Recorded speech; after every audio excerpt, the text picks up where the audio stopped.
వెదురుపీడం causeway నిర్మాణం చేస్తామని హామీ ఇచ్చారు. ఇందాక గిడ్డి సత్యనారాయణ గారు చెప్పినట్టు వరద వస్తే ఈ ప్రాంతంలో గ్రామాలు మునిగిపోతూ ఉన్నాయి. దానికి 25 కోట్లు బడ్జెట్ మంజూరు చేస్తామని చెప్పి వాటిని కూడా పక్కన పెట్టారు.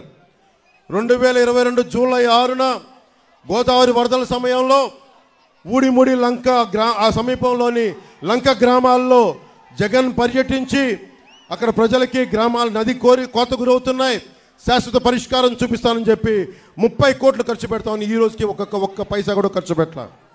23 ఆగస్టు 8న గోదావరి వరదలు వస్తే వరదల నుంచి కోనసీమలో ఉండే తీర ప్రాంత గ్రామాలన్నిటికీ గట్లు పటిష్టం చేస్తామని చెప్పి 200 కోట్ల విలువైన హామీలు ఇచ్చారు.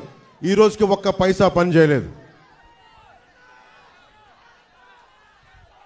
దేవుడు వరం ఇచ్చిన పూజారి వరం ఇవ్వలేదన్నట్టుగా గెయిల్ పరిశ్రమ సోషల్ రెస్పాన్సిబిలిటీ కింద అగ్నిమాపక కేంద్రం కావాలని చెప్పి ప్రజలందరూ కోరికితే ఫైర్ ఇంజిన్ కొనిచ్చారు, కానీ ఈ రోజుకి సిబ్బంది లేదు, బిల్డింగ్ లేదు.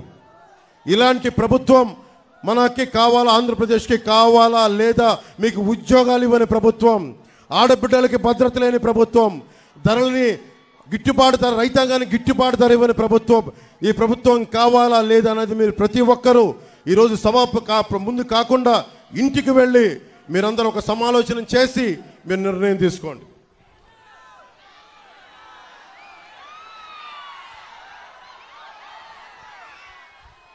కోనసీమలో కొబ్బరి తోటని పెద్ద కొడుకు అభివర్ణిస్తారు. ఒక కొబ్బరి చెట్టు ఉంటే మా పెద్ద కొడుకని. అలాంటి కొబ్బరి చెట్టు ఒకప్పుడు నెలకి ఎకరానికి 1000 కాయలు వస్తే ఈ రోజున 200 కాయలు కూడా రాని పరిస్థితి, అరాకొర పరిస్థితులతోటి ప్రభుత్వం మనకి విధి విధానాలతోటి ఇంకా వెనకబడిపోయింది. అలాంటి కొబ్బరి రైతాంగానికి, వరి పండించే రైతాంగానికి మేమందరికీ మీకు అండగా ఉంటాం. నేను పిఠాపురం నుంచే పోటీ చేస్తున్నాను. నేను మీకు అందుబాటులో ఉంటాను. ఒకప్పుడు సర్ ఆర్థర్ కాటన్ మీకోసం ఎలా పనిచేశాడో మా కూటమిలోని ప్రతి ఒక్కరూ మేము అలా పనిచేస్తాం. మన డెల్టా ప్రాంతాలను కానీ, మన మెరక మెట్ట భూములు కానీ, మనకి కాలువలకి దూరంగా ఉండే పొలాలకు కూడా నిజంగా నీరు అందించాల్సిన అవసరం ఉంది. కనీసం 5 కోట్ల ఇరిగేషన్ శాఖ వాళ్ళకి ఇవ్వాల్సిన అవసరం ఉంది.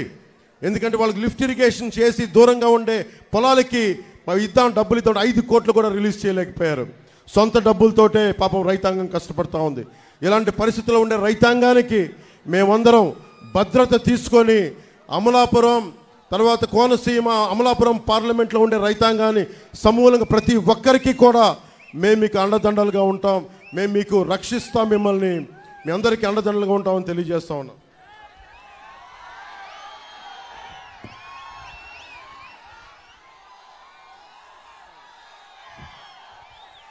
నా దృష్టికి ఇంకొక విషయం వచ్చింది. ముఖ్యంగా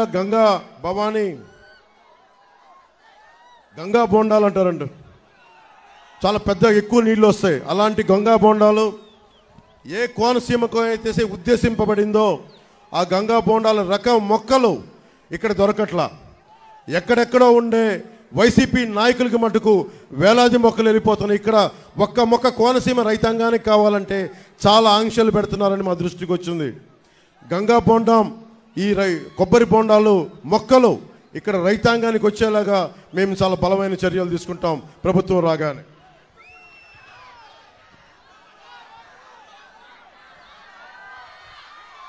రైతు భరోసా కేంద్రాలు, దళారీ వ్యవస్థని దోపిడీ చేస్తున్నాం.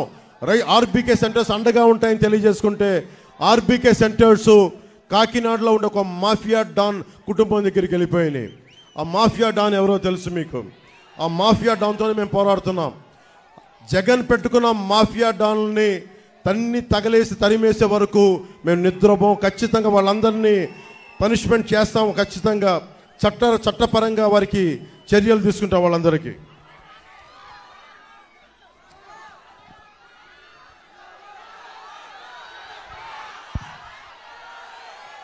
ముఖ్యంగా యువతకి మీరు ఆలోచించండి. మీరు మనం కులాలు దాటి, మతాలు దాటి, ప్రాంతాలు, జిల్లాలు స్థాయి దాటి రాజకీయం ప్రయోజనాలు ఆలోచించకపోతే అందరం నష్టపోతాం.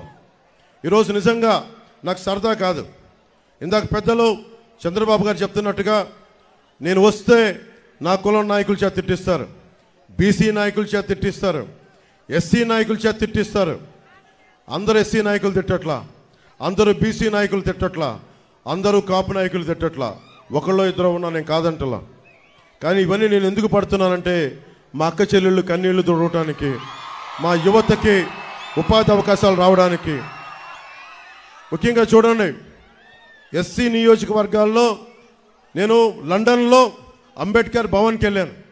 వెళ్తే ఆయన గొప్పగా ఫొటోస్ ఉంటాయి.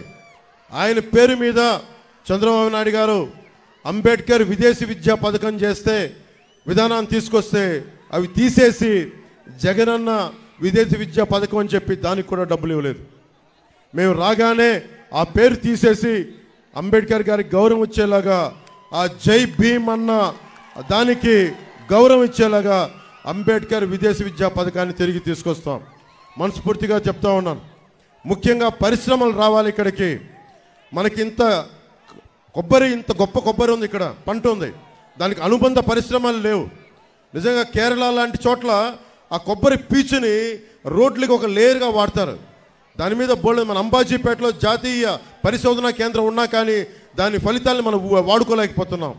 ముఖ్యంగా కొబ్బరి పరిశోధన మనకి పారిశ్రామికంగా ఇక్కడ అనుబంధ పరిశ్రమలు వస్తే చాలామంది యువతకి ఇక్కడ ఉపాధి అవకాశాలు దొరుకుతాయి.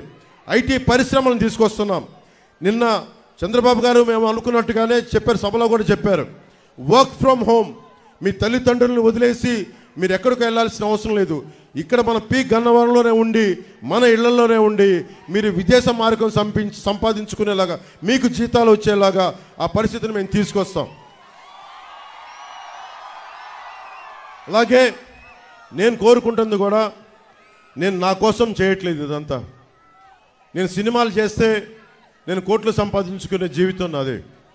ఈ రోజున ప్రతి అడ్డమైన వ్యక్తి నన్ను తిడతా ఉంటే నేను భరిస్తూ ఉన్నాను. నేను మీ భవిష్యత్తు కోసం, మీ బిడ్డల భవిష్యత్తు కోసం 2047 ప్రధానమంత్రి గారు ఒకటే కోరుకున్నారు, మనకి భారతదేశంలో విదేశాలకు వెళ్ళాల్సిన అవసరం లేకుండా విశ్వవిద్యాలయాలు ఇక్కడే బలంగా చేయాలి, యువతకి స్కిల్ డెవలప్మెంట్ చేయాలి. ఇందాక మాట్లాడుతూ ఉన్నారు, కులాల దీంతో పాటు కులాల సెన్సెస్తో పాటు నేను కోరుకుంటుంది కూడా ఈ రోజున చంద్రబాబు గారి ముందు దృష్టిలో పెడతా ఉన్నాను. ఇంతమంది యువతున్నారు, మీ అందరి దగ్గర కూడా మీకు ఏ స్కిల్ ఉంది, మీ దగ్గర ఎలాంటి స్కిల్ డెవలప్మెంట్ కావాలి. నాలాంటి వాడే ఉన్నాడు మా అన్నయ్య చిరంజీవి గారు. మొన్నే ఇంతకాలం ఎప్పుడు నా మంచి కోరుకునేవారు. మొన్న మొదటిసారి ఆయనకి ఒకటే మనసు కదిలింది, కౌలు రైతులకి అండగా నిలబడినందుకు, అన్ని వేల మంది కౌలు రైతులకి మేము అండగా నిలబడిన కదిలి, నిజంగా జనసేన చాలా మంచి పని చేస్తుంది. ఎలాంటి కూటమి మీకు బాగుండాలని కోరుకుంటూ నాకు ఒక 5 కోట్ల రూపాయలు జనసేన పార్టీకి విరాళంగా ఇచ్చారు. ఏ సందర్భంలో చెప్తున్నానంటే స్కిల్ డెవలప్మెంట్ ఉద్దేశించి చెప్తా ఉన్నా. మీలో నాకు తెలియదు, మీలాగే నాకు ఏం కోరికలు లేవు, ఏం అవ్వాలో నాకు తెలియదు. కానీ మనకంటే పరిణితి చెందిన వ్యక్తి, అనుభవం ఉన్న వ్యక్తి, ఒక బలమైన ఒక స్టార్డమ్ ఉన్న వ్యక్తి నా అన్నయ్య అవ్వటం వల్ల నాకు ఆయన ఏం చేశారంటే, నువ్వు ఏదైనా పని చేయి నువ్వు. నేను నేను అనుకునేవాడిని మ్యాక్సిమం ఒక చిన్నపాటి 5,000 రూపాయలు ఉద్యోగం వస్తే సరిపోతుంది అనుకునేవాడు నా జీవితం అంతా. ఆయన కూర్చొని నన్ను మార్షల్ ఆర్ట్స్లో జాయిన్ చేశారు. ఆయన దగ్గరుండి ఒక యాక్టింగ్ స్కిల్ నేర్పించారు. అవన్నీ నేను కూర్చొని నేర్చుకొని మీ గుండెల్లో స్థానం సంపాదించుకున్నాను. ఆ స్థానం సంపాదించుకోవడమే కాకుండా నేను పాలిటిక్స్లో వచ్చి ఓట్లు విడిపోకుండా, ఓట్లు చీలిపోకుండా మీ భవిష్యత్తు కోసం కష్టపడుతున్నానంటే ఒక్క స్కిల్, ఒక్క యాక్టింగ్ స్కిల్ ఒక్కటి నేర్పిస్తే అది నా ఒక్కడికి ఉపయోగపడాల. కొన్ని వేలాది మంది కౌలు రైతులకి 3-4 సినిమాలు చేసి దాంట్లోంచి వచ్చిన డబ్బుని కౌలు రైతులకి అండగా నిలబడ్డాం. అంటే చిరంజీవి గారు అనే వ్యక్తి వాళ్ళ తమ్ముడికి ఒక చిన్నపాటి స్కిల్ నేర్పిస్తే అది ఎక్కడి దాకా తీసుకొచ్చిందో చూడండి. కొన్ని కోట్ల మంది ముందు నిలబెట్టే స్థితికి తీసుకొచ్చింది. ఈరోజున చంద్రబాబు గారిని కూడా ఒకటే కోరుకుంటున్నాం, మీరు ఒక పెద్దన్నలాగా మేమందరం కలిసి, మోడీ గారు ఒక పెద్దన్నలాగా అందరం కలిసి ఇక్కడున్న యువత కోసం, ఆడబిడ్డల కోసం, యువకుల కోసం మీ దగ్గర ఏ స్కిల్ ఉంది, మీకు ఏం నేర్చుకోవాలని ఉంది, భవిష్యత్తులో వయోజన విద్యలో ఒక సపరేట్ స్కిల్స్ ఏమైనా కావాలా, ఇవన్నీ ఒక సెన్సెస్ లాగా తీసుకొని స్కిల్ డెవలప్మెంట్ సెంటర్స్ కనుక ఇక్కడ పెట్టగలిగితే మీకు బోల్డంత ఆదాయం వస్తుంది. మనకు బైబిల్లో ఒక సూక్తి చెప్తారు, చేపని ఇవ్వడం కాదు, చేపని పట్టి ఇవ్వడం నేర్పించుకోమని. మేము కోరుకుంటుంది సంక్షేమ పథకాలు ఏది ఆపం. నిన్న సభలో కూడా చెప్పారు చంద్రబాబు గారు, సంక్షేమ పథకాలు ఏది ఆపం. 10 రూపాయలు ఎక్కువ ఇస్తామే తప్ప 10 రూపాయలు తగ్గించే పని మేము చెయ్యం. ఇది మీరు మనస్ఫూర్తిగా నమ్మండి. ఎందుకంటే సొంత డబ్బుల్ని